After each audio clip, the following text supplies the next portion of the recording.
400년 동안 노예의 삶을 살고 있는 이스라엘 백성을 구원하시기 위해서 하나님은 그 구원의 방편으로 모세를 출생시키셨습니다.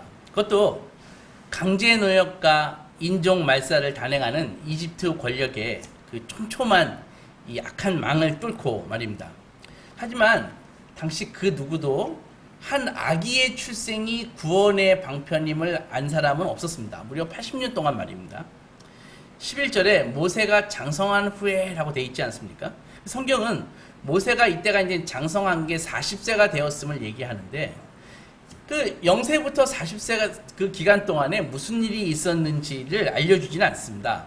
우리가 아는 모든 내용은 사실은 스데반의 설교에서 알 수 있는데 사도행전 7장에 보면은 모세가 애굽 사람의 모든 지혜를 배워 그의 말과 하는 일들이 능하더라 이렇게 되어 있습니다.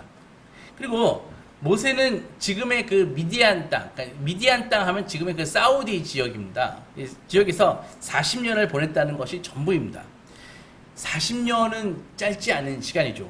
모세가 이방 땅에서 나그네로 있는 동안 이집트에 있던 이스라엘 백성에게는, 그러니까는 미디안에서 또 40년을 있다 보니까는 애굽에 있던 이스라엘 백성의 입장에서는 그 어둠과 고통의 시간이 40년이 더 늘어났다고요.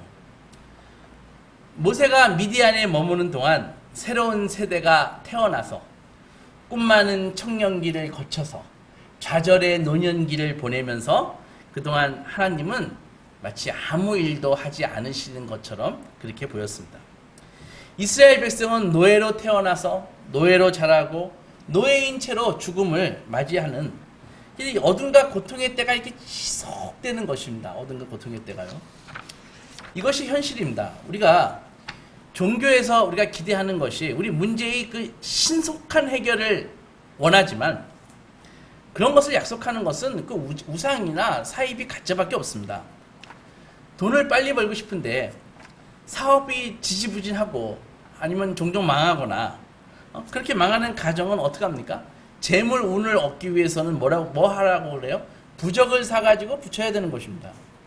취업이 막혀있는 자식에게 취업운을 뚫어주려면 어떻게 합니까?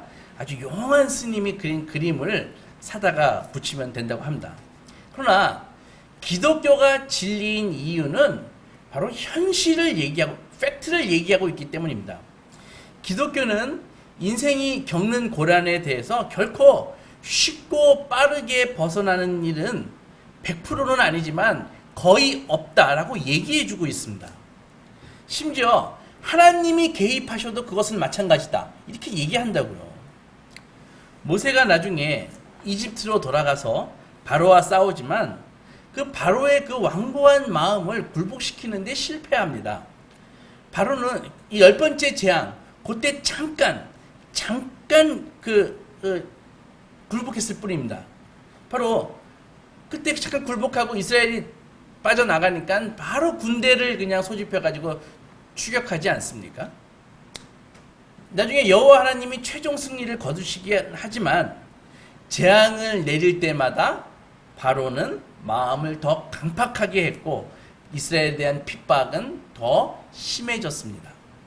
하나님은 모세의 그 출생서부터 구원의 일을 하고 계셨지만 이스라엘 백성들은 80년이 지나서 모세가 다시 애굽에 돌아왔을 때 그때 겨우 희미하게나마 구원의 빛을 보았을 뿐입니다.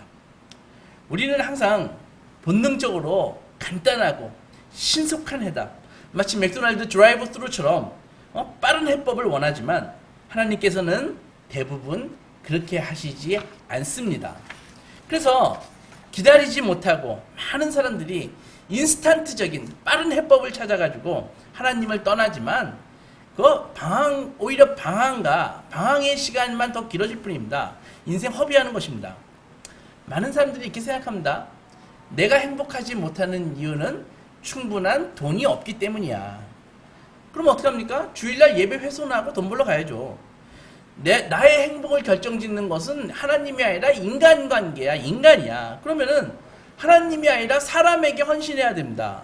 모세가 바로 그렇게 했습니다. 모세가 본문 11절에 모세가 자기 형제들에게 가려고 궁궐에서 나갔다라고 그렇게 되어 있거든요. 이때 모세가 어떤 심리였을까요? 40살 때 이제 자기 형제들을 내가 한번 구원하겠다 하고 궁궐을 나갔을 때에 모세의 심리가 어땠을까요? 비록 자기가 왕은 아니지만은 왕자 아닙니까? 그것도 고대 근동의 패권을 쥐고 있는 이집트의 그 대이집트 제국의 왕족이니까 돈이야 얼마든지 있을 것이고 손가락을 까닥하기만 해도 이집트인들과 히브리인들이 바로 뭘로 달려오지 않았을까요? 그런 모세가 이 압박당하고 핍박당하는 자기 민족을 위해서 동족을 위해서 분연히 일어섰는데 그 행동에 존경심을 보이지 않은 사람이 있겠습니까? 모세는 당시 200만 정도로 추정되는 이스라엘 백성 중에서 유일하게 교육을 받은 그런 힘 있는 사람이었습니다. 왕실의 학문을 받았고요. 부와 권력을 쥐고 있었고, 그리고 그가 자기 민족을 위해서 헌신하고자 하는 그런 용기와 마음이 있었잖아요. 마음 먹었잖아요. 그래서 그 정도 스펙이면은 충분히 이스라엘의 문제를 해결할 수 있을 것 같았습니다. 그러나 결과는 충분하지 못했습니다. 당시 모세가 어떤 심정이었는지를 알려면은 스데반의 설교를 보면 알 수 있습니다. 사도행전 7장에 보면은 그 당시 모세는 스스로 민족의 구원자가 되기 위해서 셀프 사명을 받았음을 우리는 알 수 있습니다. 모세는 이스라엘 형제들이 하나님께서 자기를 좀 이스라엘 구원자로 택하셨다는 것을 알아주기를 원했습니다. 그런데 사람들이 몰라주니까 실망스러웠죠. 안타까웠죠. 왜 날 몰라주냐? 난 저들을 도우려고 하는데, 내 민족에 대해서 도우려고 하는데, 그리고 나 정도 스펙이면은 이거 충분한 거 아니야? 이런 생각을 했다고요. 더욱이 모세는 참 오지랖이 넓은 사람이었습니다. 이 불의를 보면 참지 않았다고요. 그냥 구원자로서 아주 좋은 성품이죠.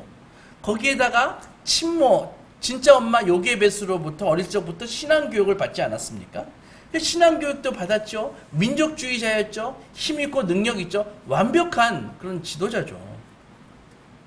그럼 모세가 자기 민족이 애굽 사람에게 얻어맞는 것을 보고 참을 수 없었습니다. 그러기에 자기 민족끼리 싸우는 것도 말리지 않을 수 없었고, 또 미디안에 도망갔을 때에도 남자들이 여자 목동들의 그 물깃는 순서를 쎄치게 할 때도 그것 가만히 두고 보지 않았습니다.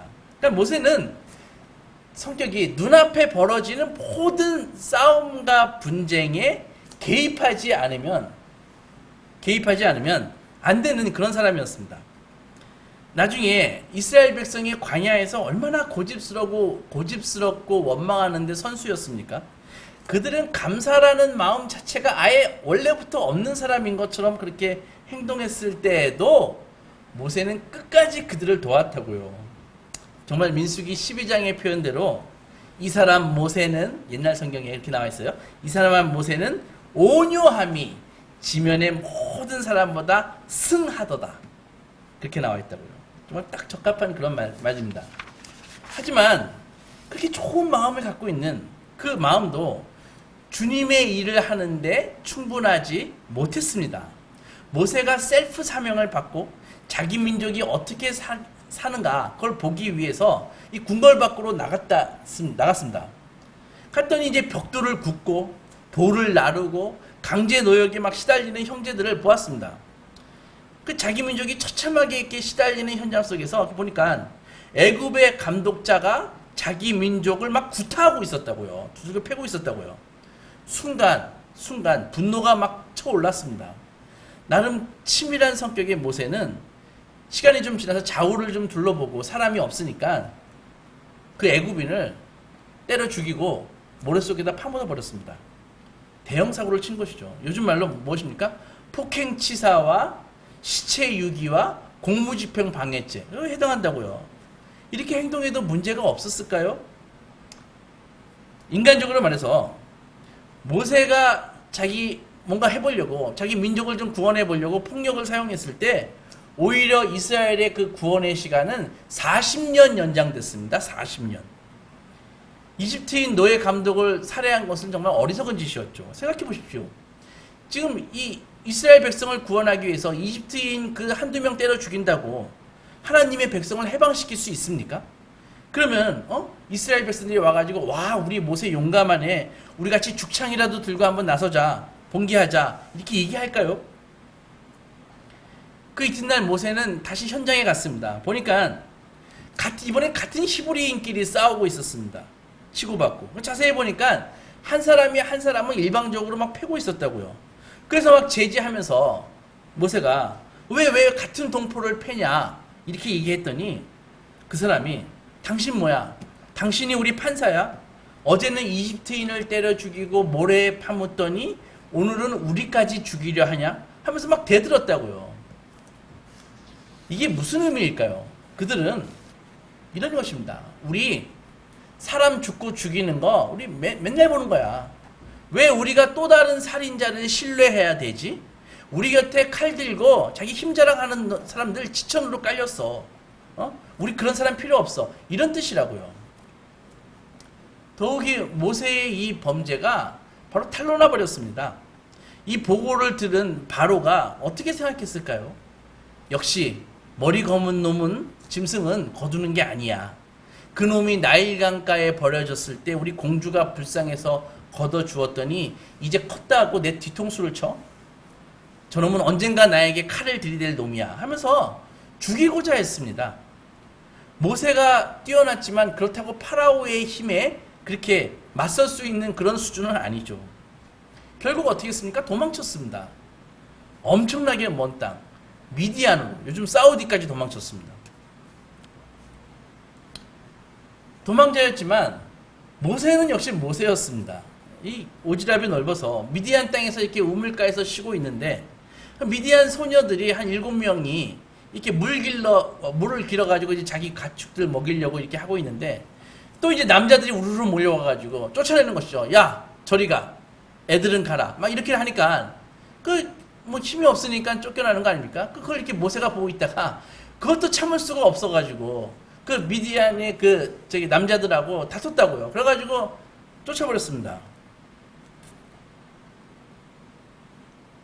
불의를 보면 참지 못하는 성격에 싸움도 좀 하겠다.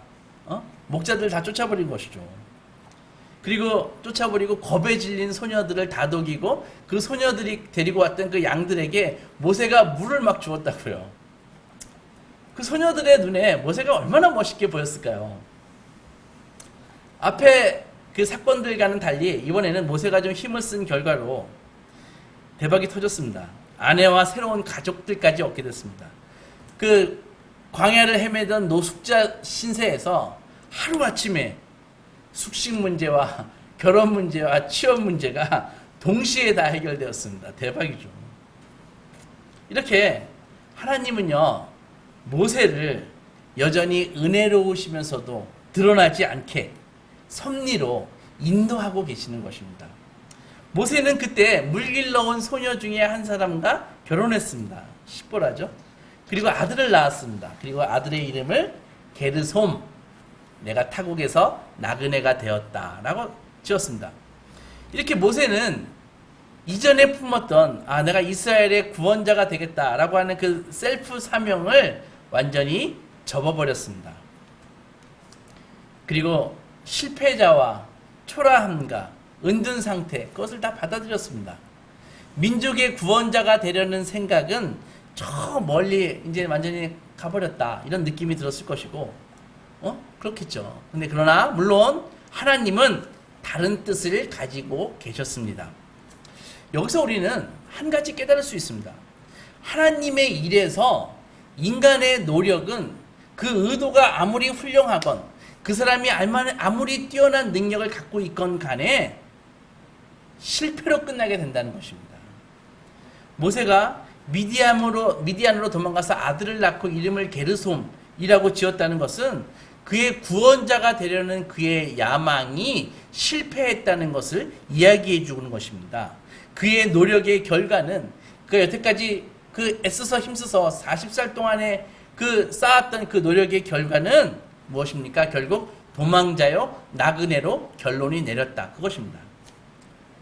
이전에는 모세가 백성의 필요를 보았지만 이제는 어떻습니까? 모세가 백성의 필요를 보았을 때는 재앙만 불러왔을 뿐입니다. 그러나 이제는 하나님이 이스라엘의 필요를 보실 때 새로운 길이 열린다는 것이죠.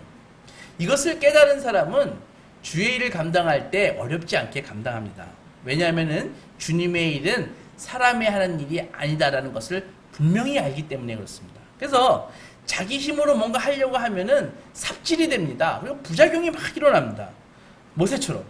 그래서 주님의 일을 할 때는 기도가 가장 효율적인 그런 방법입니다. 그러니까 가장 효율이 높은 방법, 주의 일이 바로 기도라는 것이죠. 진짜 신앙의 고수들은 이것을 깨달은 사람입니다. 우리가 모세가 자신의 힘만을 의지했을 때는 일을 망쳤을 뿐만이 아니라 구원의 때가 오히려 40년 늘어났다 그랬죠. 지연된 것까지 우리가 보았습니다. 누군가, 사람들이 이렇게 생각하죠. 모든 일은 시간이 해결해 준다고요. 그렇게 많이 얘기하더라고요. 그러나 절대 그렇지 않습니다. 이스라엘의 공경은요, 계속되었습니다. 이집트 정권이 바뀌어도 새로운 통치자가 와도 이스라엘에 대한 핍박은 멈추지 않았다고요. 고통은 계속됐다고요. 23절 보겠습니다. 여러 해 후에 애굽 왕은 죽었고 이스라엘 자손은 고된 노동으로 말미암아 탄식하며 부르짖으니 그 고된 노동으로 말미암아 부르짖는 소리가 하나님께 상달되니라. 시간이 해결해 주는 것이 아니라 하나님께 도와달라는 외침이 하나님께 상달되었을 때 그 변화의 순간이 찾아오는 것입니다. 시간이 아무 위안을 주지 못하고 왕이 죽고 새로운 왕이 등극해도 정치가 어떤 변화를 갖고 오지 못한다는 것이죠. 그런 곳에서 오직 기도가 변화를 일으킨다는 것을 알 수 있습니다. 모세의 경솔한 행동이 구원의 때를 후퇴시켰다면 기도할 때 구원이 시작되었습니다. 이래서 기도가 중요한 것입니다. 하나님이 백성이 드리는 기도는 그들에게 임하는 구원의 시작입니다. 나는 깡패랑 싸울 힘이 없어요. 그러나 큰 형님이 오시면 깡패를 제압할 수 있는 것이죠. 기도는 하나님을 우리의 그 난감한 현장 속으로 하나님을 초대하는 것입니다. 나는 이 고통의 현실을 변화시킬 능력이 없어요. 그러나 하나님이 이 현장에 오시면 하나님이 돌보시고 하나님이 들으시면 변화되는 것입니다. 이것이 바로 구원이 시작되는 것이죠. 3장 7절을 보겠습니다. 여호와께서 이르시되 내가 애굽에 있는 내 백성의 고통을 분명히 보고 그들이 그들의 감독자로 말미암아 부르짖음을 듣고 그 근심을 알고. 세 개의 동사가 있죠. 하나님께 부르짖을 때 그 고통의 현장을 하나님이 보시고 부르짖음을 들으시고 그 근심을 알게 됐다. 결국은 우리의 문제를 하나님이 알고 계시는가, 이것이 키라는 것이죠. 특히 구약 성경에서 누군가를 안다, 야다, 이것은요 우리가 연예인을 유명인사를 알듯이 그렇게 아는 것이 아닙니다. 여기서 구약에서 야다라는 이 동사의 알다라는 이 의미는 상대방과 적극적으로 친밀한 관계를 맺는다는 것을 얘기하는 것입니다. 그래서 보통 야다라는 말은 부부 사이에서 쓴다는 것이죠. 아담이 하와를 알더라, 야다, 그런 것입니다.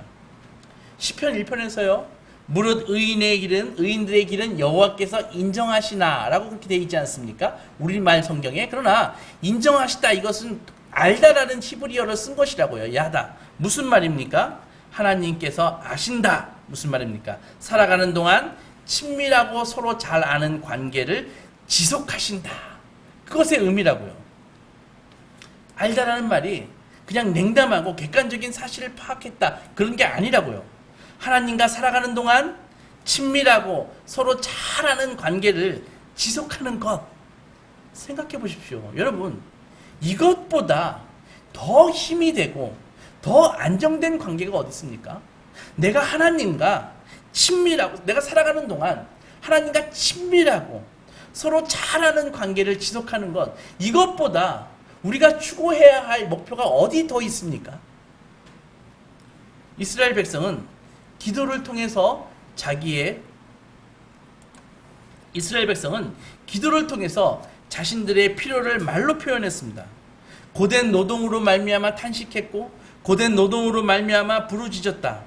그들이 처한 어려움이 기도를 불러왔고 그들이 처한 어려움이 기도를 권하게 된 것입니다. 여러분, 기도는 우리의 필요를 하나님께 아뢰 그 기회입니다. 망설이는 것이 기도해야 되는 것이죠. 우리가 올해의 주제 성구가 무엇입니까? 요한복음 16장에서 주님께서 분명히 말씀하셨지 않습니까? 이제까지 너희는 내 이름으로 구하지 아니하였으나 구하라 그리면 받으리니 너의 기쁨이 충만하리라. 하나님의 아들 예수 그리스도와 믿음으로 연합한 자는 성부 하나님께 기도하는 것입니다. 이스라엘 백성도 고된 노동으로 말미암아 부르짖었고 하나님께서는 도와달라는 외침을 들으셨습니다. 하나님의 백성이 지닌 필요는 그 자체로 기도의 근거가 되는 것입니다. 그 필요가 기도를 요청하고 요구하고 그 필요가 기도하도록 권하는 것입니다. 그렇게 하나님은 우리를 그렇게 사랑하시는 것입니다. 지금 여러분들에게 필요가 있으십니까? 그것은 바로 기도하라는 바로 메시지입니다. 여기에 기도에 대한 정말 신비가 있는데, 여러분, 기도는 우리의 필요를 나타내고 우리의 필요를 위해서 하나님께 구하는 것이죠. 그런데 하나님께서는 그 기도를 사용해 가지고 하나님의 역사를 진행시키십니다. 그러니까 하나님의 뜻이 고정되어 있고 불변되어 있기 때문에 이것이 정말 신비라는 것이죠.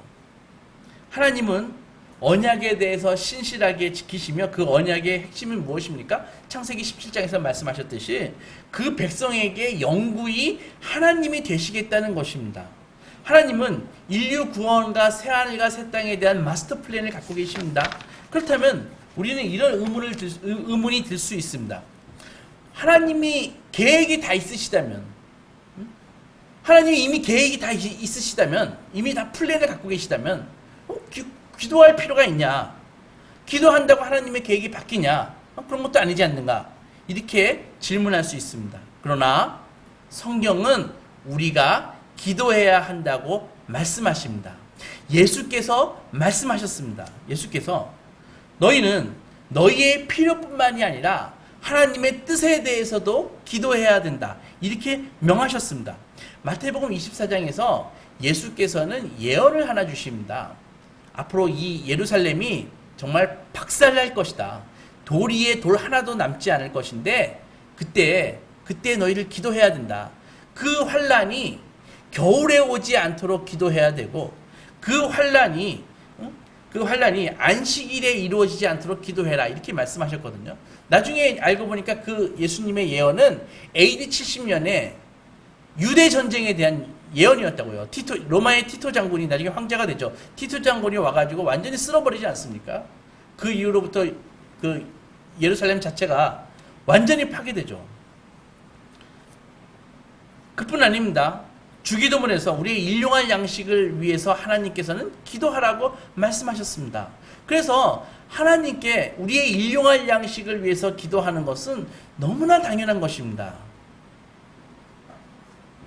이렇게 하나님께서는 당신의 자녀의 기도를 들으시고 응답하신다고 약속하셨기 때문에 우리에게 기도하라고 말씀하시고 우리는 기도해야 하는 것입니다. 본문 24절을 보겠습니다. 하나님이 그들의 고통 소리를 들으시고 하나님이 아브라함과 이삭과 야곱에게 세운 그의 언약을 기억하사, 지난주에 좀 자세히 설명드렸죠. 하나님이 기억하신다고 이렇게 나와 있는데, 그러면 하나님이 뭐 까먹으시는 하나님이시냐, 이런 것이 아니라 성경은 우리 이해를 돕기 위해서 기도의 중요성을 알려주기 위해서 이렇게 표현한 것입니다. 기도해라. 기도는 하나님의 기억도 일깨울 수 있다. 무슨 말입니까? 기도를 하나님이 기뻐하시기 때문에 하나님께서는 기도하는 자에게 자신을 낮추어서, 인간의 이해 수준으로 자신을 낮추어서 그의 섭리를 알려주신다는 것이죠. 마치 하나님이 우리가 기도할 때 나 까먹고 있었는데 생각나게 해주어서 고맙구나, 이렇게 표현하듯이 우리 수준으로 낮추어서 우리에게 응답을 주신다는 말씀입니다. 그러나 우리가 잊지 말아야 할 것이, 기도의 효력과 능력이 있지만 일어나는 사건들은 여전히 하나님이 정하신 시간표에 따라, 스케줄에 따라 이루어진다는 것입니다. 이것이 바로 24절에서 하나님이 아브라함과 이삭과 야곱에게 세운 그의 언약을 기억하사 이렇게 말한 이유입니다. 오래전에 죽은 족장들을 예를 든 이유는 바로 인내하고 기다려라. 하나님의 스케줄이 있다. 하나님의 플랜이 있다. 라는 말씀입니다. 하나님은 당신의 그 스케줄에 따라 일하시고 당신의 백성들이 하나님을 기다리고 또 그분과 함께 기다리라고 말씀하시는 것입니다. 사랑하는 소망교회 성도 여러분, 우리는 출애굽기의 결말을 알기 때문에 성경을 좀 읽었다면은 모세가 미디안 광야에서 돌아오기까지 왜 40년씩이나 걸렸는가 그걸 이해하고 있습니다. 우리의 시각은요, 다 우리의 문제에 다 고정되어 있지 않습니까? 이웃의 문제가 아니라 나의 문제에 우리의 시각은 다 고정되어 있잖아요. 그죠? 근데 하나님의 시각은 역사의 수레바퀴를 돌리시고 우주를 경영하시는 하나님의 섭리와 관계가 있는 것입니다. 하나님 백성이 이집트에서 이렇게 나온다는 것은요, 출애굽한다는 것은 단순히 이스라엘 백성에게만 해당되는 말이 아닙니다. 이스라엘 백성에게만 자유를 주시는 것이 아니라는 것이죠. 그들이 이집트에서 나올 때 다른 두 나라는 하나님의 심판을 받게 된다는 것입니다. 이집트인들은 하나님의 백성이 이집트에서 나올 때 이집트는 심판을 받게 되는 것이죠. 그리고 가나안은 어떻습니까? 하나님의 백성이 가나안으로 들어갈 때 가나안은 심판을 받게 되는 것입니다. 이들이 우상을 숭배하고 죄악된 삶을 살고 있었지만 하나님께서는 이들에게 회개할 수 있도록 유예 기간을 주신 것입니다. 하나님은 언제나 이렇게 심판주로서 정의를 행하신다고요.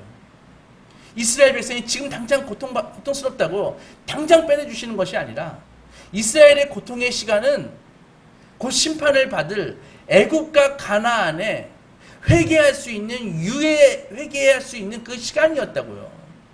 사랑의 하나님은 그들에게도 회개할 수 있는 시간을 주신 것입니다. 하나님께서는 부적절한 벌을 내리시지 않으시고 온 세상을 향한 하나님의 의로운 경영과 하나님 백성을 돌봐주시는 그것은 서로 충돌하지 않습니다. 그러면 왜 모세가 이집트로 돌아오기까지 40년이나 걸렸을까요? 아직 이집트를 향한 심판의 때가 무르익지 않았고 아모리 족속이 심판을 받을 때도 아직 이르지 않았기 때문입니다. 무엇보다도 모세 자신이 지도자로서 아직 성숙하지 못했기 때문입니다. 이미 80살이 됐지만 하나님의 시각에서는 나이는 그게 중요한 것이 아닙니다. 모세가 미디안 광야에서 보낸 시간은 무슨 시간이었습니까? 모세가 그렇게 의지하고 있는 자기 힘을 빼는 시간이었습니다. 미디안에서의 그 40년 시간은 모세가 의지하는 자기의 힘을 빼고 이제는 그 대신에 하나님을 신뢰하는 믿음을 채우는 시간이었다고요. 하나님께 어떻게 쓰임받습니까? 알량한 자기의 힘, 자기 자만, 자기 의, 자기가 의지하는 능력, 이거 빼야 된다고요. 그리고 무엇을 채워야 됩니까? 하나님을 진정으로 의지하는 믿음을 채워야 한다고요. 하나님은 그때까지 80년을 기다리신 것입니다. 팬데믹 때입니다. 많은 교인들이 지루한 어려움의 시간 속에서 믿음을 잃고 방황하고 있습니다. 눈에 보고 있죠?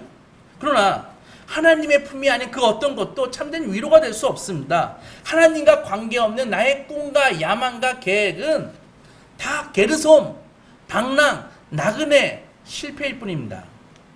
이때 우리 교회는 인내와 신실함으로 견뎌야 되는 것입니다. 창세기 17장에서 주님은 약속하셨습니다. 내가 내 언약을 너와 네 후손 사이에 세워서 영원한 언약으로 삼고 내가 너와 내 후손의 하나님이 되리라. 우리는 이 언약 백성, 이 약속 있는 백성이기에 이 말씀 붙들고 이 고난의 때 우리는 기도합니다. 기도하는 성도에게 하나님께서는 당신의 섭리를 이해시켜 주시는 것이 아니라 응답을 주시고 우리를 만나 주십니다. 모세를 떨기나무에서 만나주시는 것입니다. 이 기도의 특권을 놓치지 마십시오. 우리가 하나님의 깊고 선하신 뜻을 알 수는 없지만 기도할 때 우리의 기대를 초월하는 뛰어넘는 놀라운 복되는 응답으로 우리에게 베풀어 주십니다. 불타는 떨기나무 앞에서 하나님을 만난 모세같이 이 기도의 특권으로 이 환난을 극복하고 이 팬데믹의 이 세상에서 하나님의 돌보심을 받는 사랑받는 자녀가 되시기 주님의 이름으로 축원합니다.